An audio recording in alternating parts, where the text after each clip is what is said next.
You lifted your head off the pillow to get a better look. Nothing was there. Nothing you could see, at least. You just want to get back to bed. It was only your imagination. You had to investigate the mysterious sound. It's too creepy to ignore. I was very scared of the dark. So if in real life, like, I would not want to investigate it because I would like want to stay in the safety of my bed. You just want to get back to bed. It was only your imagination. You had to investigate the mysterious sound. It's too creepy to ignore. I'm not that brave. You tried again to close your eyes and go to sleep, but the unknown scratching sound didn't stop. It left your heart pounding. You couldn't ignore it anymore. You had to check it out. You went to talk. I'm going to my mommy. You went to talk to your moms about it. I'm such a mommy's boy. Your nerves were wound tight, ready to burst. Sleeping like this was not an option, and neither was waiting for whatever it was to make its next move. You took a deep breath, then cast the covers aside and leapt out of bed. Yeah, that's exactly what I would have done at 8 years old. You were out of the room, down the stairs, and into the still brightly lit safety of the living room in a matter of moments. Are you okay? Vaughn, what's wrong, sweetie? Your entrance had been swift, but it had not been silent. That was good. Your moms hurried to your side while you were catching your breath. The TV show they were watching continued to play in the background. You told them you were scared. You acted tough. No, I'm not acting tough. You didn't let it get to you more. I tell them, I am scared, Mommy. You reached for the closest parent and clung to her for dear life. There's a loud noise coming from the window. Oh, did it frighten you? Yeah. Mommy crouched down and held your hand, and Mom wrapped her arms around you. You felt the concern slip away. Nothing bad could happen while you're with your moms. You alright with that? Why don't the three of us go upstairs and check together? We'll see what's causing the racket. Good plan. Vaughn, can you be brave and show us where the sound was coming from? We want to be extra specially sure that we've checked thoroughly. You nodded. Mom released you from the hug with a proud look. You led them back to your room, still clutching Mommy's hand, stopping in the doorway. You pointed to the window. It came from there, but I couldn't see anything. I'll go investigate. She flicked the light on with a click. Your heart leapt in your chest as Mom approached the window. Kneeling on your bed, she made a show of inspecting the area from every angle. I don't see anything either. Something was there, I heard it. All right, you and Mommy stay back there and I'll keep looking. I have to go outside, but I'll be done in a jiffy. If it is the wind, we'll have to do our best to sleep through the sounds. If it's something else, it won't be there for much longer. She winked at you and punched one palm with a fist of her other hand. Like, nice. Cause she's the tougher mom, I guess. Wait. You gave her a flashlight. You gave her a roll of paper. You gave her a stuffed animal. You gave her another hug. A roll of paper. Yeah, I'll give her a roll of paper. Yeah, I'll give her a roll of paper.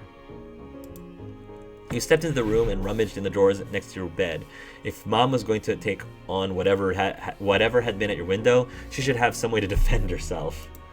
You pulled out the thick roll of paper and presented it to her. Good luck. Smiling, Mom accepted your weapon. This is so cute. Not bad. Anything lurking out there will regret it when I give them a whack with this. Mom then boldly left your room to put an end to the mystery. Mom then boldly left your room to put an end to the mystery. You scurried back to Mommy, who brushed your hair reassuringly. After a little while, your racing heart began to return to its normal pace, and your eyelids grew heavy. It's okay. You might be comfier back on the bed. I can keep watch. Okay. Let's get you all settled in, nice and safe. Mommy made a nest of pillows and cushions which you eagerly snuggled into. Your head was elevated so you could see the window. At least you could when you keep your eyes open. Mommy sat beside the bed, still stroking your hand. Mom and I can take care of this. You just worry about getting enough sleep for tomorrow. I know it'll be another big day.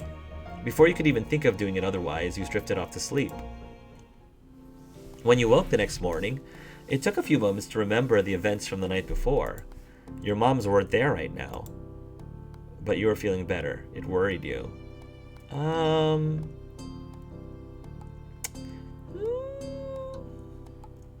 gonna say you were feeling better. With the light sunshine glowing against the back of your curtains, it didn't seem so dangerous anymore. Because I would have assumed that my parents took care of whatever it was. You hopped out of bed and headed down to breakfast, finding your parents already seated at the dining table. Mommy with a giant cup of coffee in her hands, and Mom with her nose in some papers. How are you? Good morning, honey. Were you able to sleep well? Yes. No. You shrugged. I'm gonna shrug. Yes, no. You shrugged. I don't know, maybe? You gave a non-committal shrug, not really remembering the prior night. You had been asleep. How could you know if it was good or not? Mommy was still looking at you, waiting for an answer, so you mumbled a little as you shuffled towards the table. I guess? Apparently satisfied, she took a long sip from her cup. Sit down and have some breakfast while the toast is still warm. What kind of topping would you like? Toast, right? Toast. Jam, peanut butter, honey, just butter, extra butter. Oh, if I had to pick, if I was 8 years old and I could pick any of those 5, honey, definitely. Delicious. Mommy slid the jar over to you and you dug in, grabbing a slice of toast and spreading the sweet honey over it. After breakfast, you decided to take a walk to the playground to get some fresh air. So far, I'm not seeing many ghosts in this thing. As you headed towards the playground, taking off your shoes so the soft sand squished between your toes, you spotted a familiar head of green hair. Cove was sitting on one of the swings, but he wasn't swinging at all, and when you moved closer, you noticed that his eyes were closed. Cove, you made an awkward noise to try getting his attention. You poked him, you shook him. I'm gonna start by calling his name. Cove? Positioning yourself in front of him, you could see he was breathing softly, and his glasses had fallen down his nose a little. After a moment or two, you realized he couldn't hear you, so you said his name again, a little louder this time. Cove! This time he stirred, letting out a soft groan at the interruption. Then Cove yawned and pushed his glasses back up his nose, blinking sleepily against the bright sun. Wake up, sleepyhead! Cove yawned again, and you raised an eyebrow at him. I'm tired. I didn't sleep very well last night. There were these weird noises outside. You looked at him in shock, your heart beating faster in your chest and your palms beginning to sweat. Could Cove have heard the same thing as you? What kind of noises?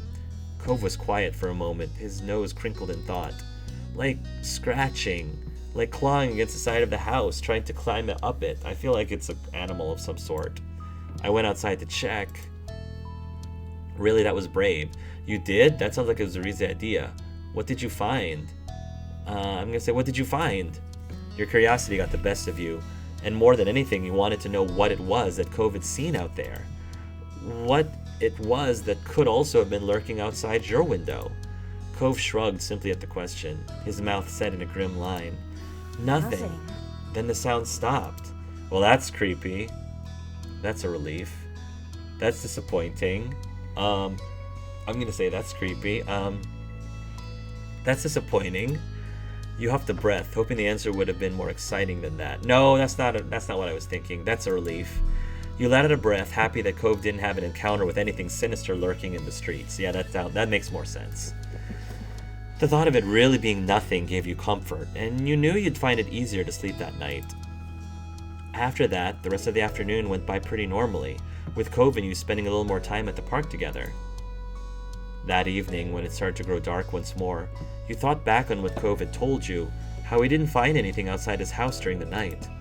You held on to that memory, letting it comfort. I mean, my parents didn't even say anything. I guess they didn't see anything either, because otherwise they would have probably said something. You held onto that memory, letting it comfort you and keep you brave when you went to bed, knowing that you had nothing to fear. Okay. We never found out what that was. I kind of feel like, what was it? You just left me hanging there. And it felt like the sleepover one was slightly longer than the ghost one. Maybe part of that is because of the choices you made. So depending on the choices you made, it could make the moments shorter or longer. I'm not sure. I'm curious about that. Okay, so I think Right. I think I can actually choose all of these moments if I wanted to before clicking and then summer ended. Basically, you decide when to stop going through these moments. So I probably am going to go through all of them, but I'm going to go in priority order. So, again, the foodie in me kind of wants to do barbecue. I kind of want to see how the barbecue works out. So let's do barbecue. Oh, this is pretty.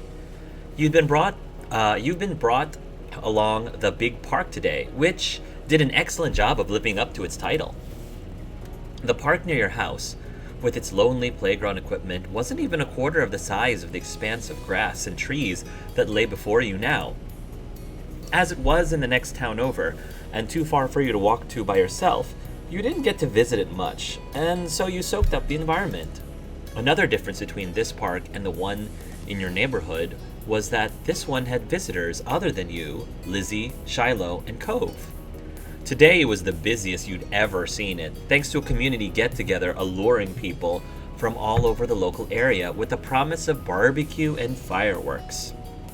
Your family and Cove's were just two of many. What seemed like dozens of cars were packed up already when you had arrived. You saw Cove hesitate as he took in the growing gaggle of strangers. By your mommy, Lizzie bounced on the balls of her feet, barely containing her excitement. The crowd made you nervous. You couldn't wait for the fireworks. You looked forward to meeting more kids.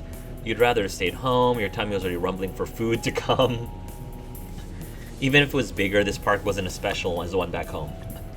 My tummy would be rumbling for food to come. My second would be looking forward to meeting more kids. It was going to be so good. Mommy had told you that the people running the community event weren't charging for it, but she wanted them to get something in return.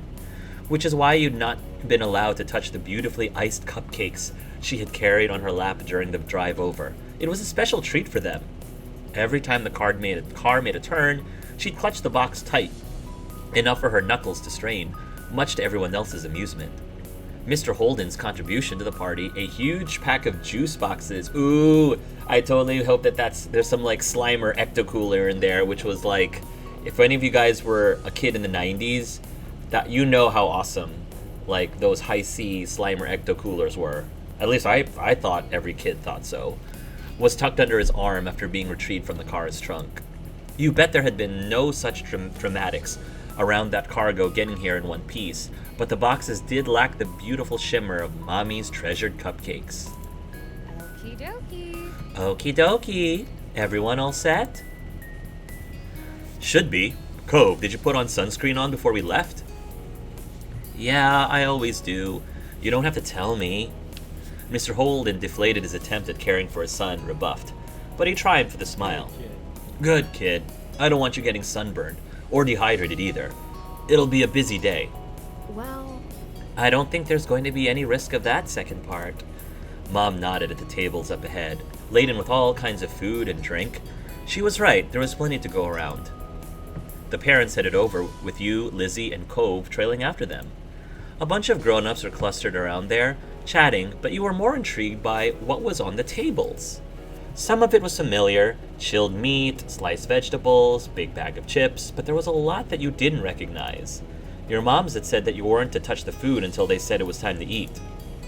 You didn't see the harm in taking just a little. No, I was a bit of a goody two-shoes. I was your typical Asian kid who, you know, typical Asian kids don't disobey their parents. At least that's the stereotype. I fit the stereotype. Yeah, I wanted to listen to their rules. You felt that was important. You saw that Mommy and Mr. Holden had deposited the food and drink they'd brought. Mommy gave the cupcakes one final worried look before turning to you with a smile. Since that's the topic at hand, how about we freshen up with something to drink? Yeah! That'd be great. Along with the ones out, there was a giant ice cooler on the ground stuffed full of cans of soda, boxes of juice and milk, as well as bottles of water. Your drink was... This is important. These are all like... I feel like all of these are like personality traits. So I did enjoy soda as a kid. I wasn't that much of a milk person. Water. juice, but he may also really like juice. So, yeah, I'm gonna choose juice. I'm more of a... Even as a kid, like, I liked soda, but I don't know, I prefer juice as well. Juice. You slurped the sweet juice from the straw until all too soon you were sucking up only air. Your little group took a break while everyone quenched their thirst. Mr. Holden smacked his lips, pantomiming enjoyment. That hit the spot, but you kids should go have fun. You can take your stuff with you and join the other kids playing games. Just don't go too far from the tables. We'll be keeping an eye out, so don't even think about sneaking off. We're not going to the other parts of the park today. Lizzie huffed at their comments. They did sound directed at her, but she scanned the surroundings, nodding her head towards a group of kids like a general directing their battalion. She pointed the way. Come on! Let's go over here. Over there. Cove's mouth was downturned as he looked from the parents and the other adults to the new kids, clearly not favoring either option. But ultimately he hunched his shoulders and tagged along after Lizzie. You went to play with the other kids too. You stuck with your parents. Nah, I went to play with the other kids too. You followed after Lizzie and Cove, who were waiting for you on the outskirts of the group of parents. Hurry up! You picked up the pace, moving into a jog, but when Lizzie pelted away at full speed, you and Cove had no choice but to break out into a run. The other kids were far out in the field. Still, at your speed, it wasn't long until you reached them. As you approached, they turned around to greet the newcomers. Hi! Hi, I'm Lizzie. That's my little brother Vaughn. The one with the cast is Cove. Hi. Cove simply lifted a hand in greeting. There was a chorus of hellos and names from the other kids. One of the kids looked to be about Lizzie's age or older. A couple seemed to be the same age as you and Cove, and there was one tiny little thing with his arms folded over his chest. What are you up to? The first kid, a boy with curly black hair and neon green sneakers, who had introduced himself as Hayden, I love that name, shrugged as he looked to the others. Not much. The second kid to pipe up, Lisa, had half of her face obscured behind the huge glasses she wore. We haven't decided yet. She glanced wistfully over her shoulder. Following her gaze, you saw the spray of water first and heard the shriek as someone got splashed in the face, before you spotted the person shooting them. Some people are playing with water guns, but there aren't any left. The smallest kid, Noah, grumbled at that. You guessed that was why he was sulking. Spencer, who hadn't said much, patted his shoulder. So, that's out. All these kids, and I can't see them. It's hard for me to, remember people's names if I don't have faces attached to them. A new kid raced over, with a glint in her eyes and her braids streaming behind her. You spotted the plastic orange pistol in her hand. Ooh, orange! Yeah, my favorite color! When the trigger had already been pressed. Ack! Rude! Hey! Lizzie, who had been caught first, was fuming. Cove wiped the water from his face. You rubbed at your ear, trying to dislodge the water that had pooled there. Don't spray people. You laughed. Watch out, he has a cast. You pushed her away.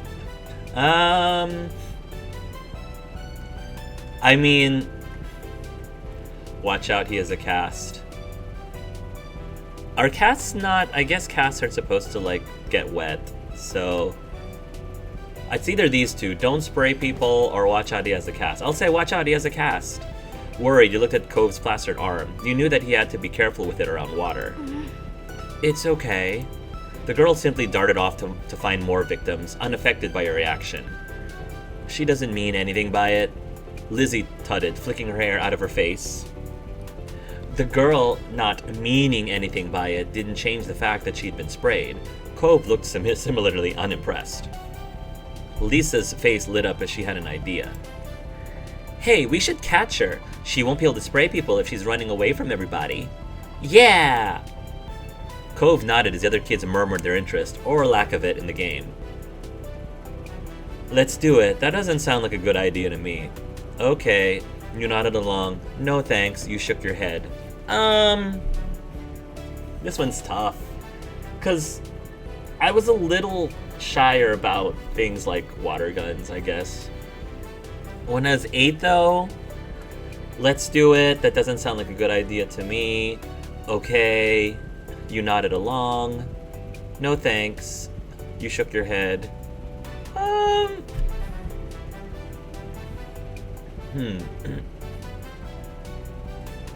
Let's do it. You nodded along. No thanks. You shook your head. Does that look good? I'm gonna say, okay. You joined the group of kids in tearing off after the girl with a pistol. Spotting you all over her shoulder, she laughed and shot her pistol in the air. Only a couple of drops squeezed out. She swerved, causing discord within your team as someone stood on your foot and you collided with Cove's shoulder. Uh-oh. Sorry. Cove shot you a smile that gave you a feeling of camaraderie. It's okay. You were closing in on the girl, but you weren't alone. Lizzie's face was set with intent, and the two older kids were hot on her heels too. You outran them easily. No, I was not athletic at all. You outran them with effort. No, I didn't. I definitely did not outrun any kids back in the day. You weren't as fast as them because they were speedy. No, I wasn't as fast as them because I was slow AF. You weren't as fast as them because you just weren't fast. You moved to the side to let them pass. You didn't want to win this race.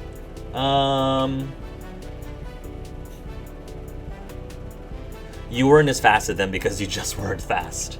You pushed yourself, willing your legs to move just that bit faster, but it was useless. Even if they weren't especially fast, it was too speedy for you. Lisa lunged and tackled her friend to the ground. Got her!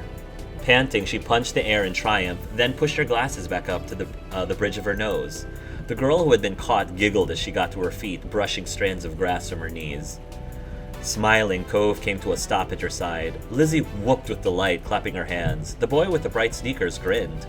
You're it now. Catch us if you can. Yeah! I'll do it. You won't get away from me. With that, you all dispersed, squealing and laughing as you tried to evade capture. The sour mood from earlier had evaporated entirely, replaced by a light and playful atmosphere. Several rounds later, when most of the kids had taken at least one turn as it, the scent of smoke wafted up to your nose. Caught by surprise, you looked up and found that the brilliant blue of the sky had turned orange, my favorite color, as the sun sunk down to the horizon. With all the excitement, you'd lost track of time completely. Looking over, you saw people standing over the grills and poking them to life. It was nearly time to eat. Yummy. We should get over there. I'm so hungry. Our parents are at different spots. Yeah. Bye, it was cool playing. Yep, bye. Bye. You waved goodbye to the other group of kids before hurrying over to your parents with Lizzie and Cove. A tickle unfurled in your throat, growing more persistent as you came closer to the source of the smoke. As the three of you approached the tables, your parents spotted you and came to join you halfway. You tried to greet them, but another cough obstructed your words. Woof. That's quite a cough. Are you all right, sweetie? You nodded confidently. I'm fine. No. You shook your head.